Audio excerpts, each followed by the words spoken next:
ناظرین، آور نیوز میں آپ کو خوش آمدید کہتے ہیں۔ میں ہوں عدنان علی مرتضی۔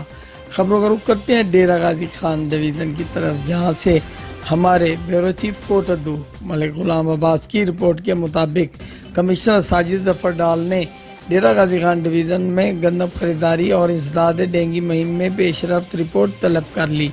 ڈپٹی کمشنر کو تمام معاملات کی خود نگرانی کی ہدایت جاری کر دی۔ کمشنر ڈیرہ غازی خان ساجد ظفر ڈال کی زیر صدارت اجلاس منعقد ہوا، جس میں چاروں اضلاع کے ڈپٹی کمشنر طاہر فاروق، انجینئر امجد شعیب ترین، اظفر ضیاء، ذوالفقار علی کھرل، ڈی پی او لیا حسن اقبال، اے سی جی محمد صفات اللہ اور دیگر افسران اجلاس میں شریک تھے۔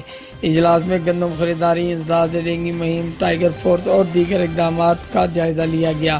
کمشنر ساجد ظفر ڈال نے کہا کہ حکومت پنجاب کی طرف سے گندم خریداری ٹارگٹ پورا کرنے کے لیے ہر ممکن اقدامات کیے جائیں، ذخیرہ اندوزوں کے خلاف بلا امتیاز کریک ڈاؤن کیا جائے، عوام کو معاشی ریلیف دلانے کے لیے سرکاری نرخ پر اشیاء خورد و نوش کی فراہمی یقینی بنائی جائے، جس کے لیے پرائس کنٹرول مجسٹریٹ کو فعال کیا جائے۔ ڈویژن میں ٹی ڈی دل کے بر وقت تلفی کے لیے اقدامات کیے جائیں، متعلقہ محکمے ریکارڈ تیار کریں، سیلاب اور دیگر فلاحی کاموں میں ٹائیگر فورس کے جوانوں کی خدمات حاصل کی جائیں۔